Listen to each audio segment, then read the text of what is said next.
The next question is, in the case of frictional clutches, the theory that is normally considered unless otherwise stated. The right answer is option 2, that is theory of uniform wear. The uniform pressure theory gives a higher frictional torque than the uniform wear theory. Therefore, in case of frictional clutches, uniform wear should be considered. And the theory with respect to uniform wear is theory of uniform wear must be considered. The next question is, the relation between Young's modulus E and bulk modulus K is given by option, and your right answer is option 2. So that is E equals to 3K into 1 minus 2 by M. So what is this Young's modulus? Young's modulus is the ability of any material to resist change along its length, whereas the bulk modulus is the ability of a material to resist the change in its volume. The next question is, when a bar is cooled from 100 degrees Celsius to 50 degrees Celsius, and if it is not allowed to contract, then the stresses induced is, the right answer is option 1, that is tensile stresses. So what is this tensile stress? So it is a quantity associated with the stretching. So the tensile stress is defined as the ratio or the force per unit area, and it is denoted by symbol sigma. The next question is, Hooke's law holds good within, and your right answer is option 3, that is elastic limit. What is this Hooke's law? It states that the stress on a solid substance is directly proportional to the strain produced, and that will be within the elastic limit. So stress is directly proportional to strain within the elastic limit. So that is a definition of Hooke's law. So the right answer is within elastic limit. The next question is, the ultimate compressive strength of a ductile material is dash its ultimate tensile strength, and your right answer is option 3, that is less than the. So what is this ultimate compressive strength? It is a maximum amount of compressive stress that the material can withstand before it breaks or fracture. So the ultimate compressive strength of a ductile material is less than its ultimate tensile strength.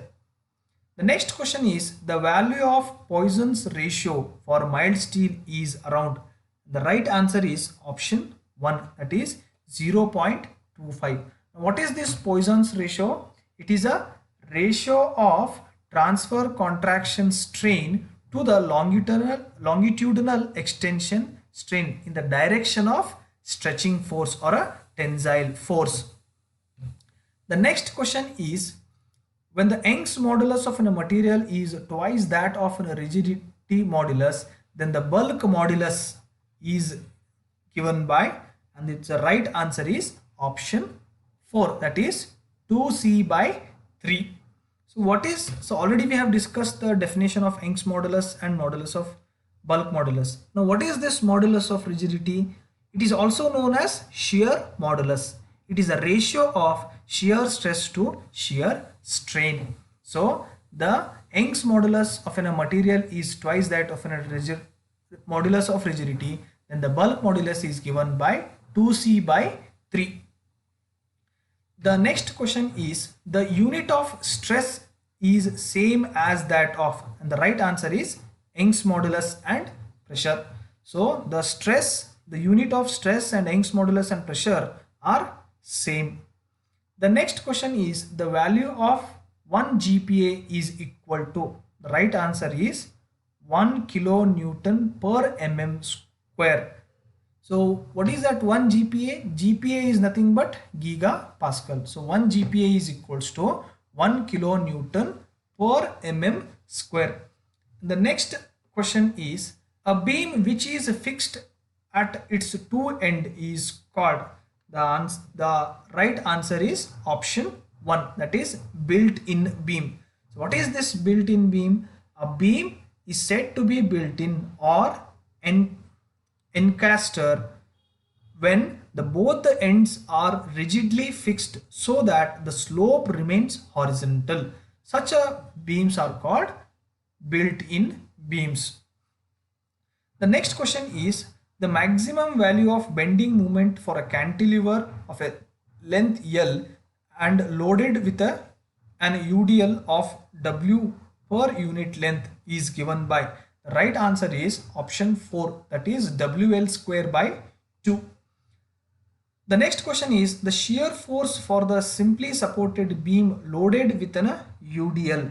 The right answer is varies linearly. So the shear force varies linearly. So when it is loaded by a UDL, shear force varies linearly.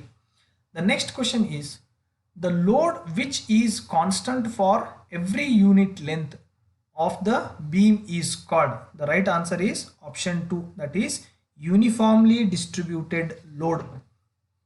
The next question is the shear force diagram for a cantilever with a point load at its free end is. The right answer is option 4, that is rectangle. The next question is the bending moment is called sagging bending moment when dash is created on the top face of a beam due to bending. The right option is option 1, that is concavity. So what is this sagging bending moment? It is a concave bending at mid span of a simply supported beam. Generally it is termed as positive bending moment. If it is a convex, then it is termed as a negative bending moment. The next question is the shear force at the free end of a cantilever loaded with an UDL is dash. The right answer is option 3, that is 0. The shear force at the free end of a cantilever loaded with an UDL is 0.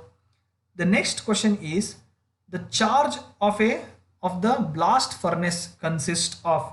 The right answer is option 1, that is calcined ore, then coke and limestone. So these are the charges present in the blast furnace. The next question is the creep is the property of a material by virtue of which. The right answer is it undergoes a slow and permanent deformation at a constant stress. That is option 2. So what is this creep? The creep is a tendency of a solid material to move slowly or to deform permanently under the influence of constant mechanical stress. So please don't be confused that the creep in belt drives is different. The creep in material science is different. The next question is 18 by 18 steel contains, and the right option is option 2, that is 18% of chromium and 8% of nickel will be present in the steel. The next question is the steel widely used for motor car crankshaft is. The right answer is chromium steel.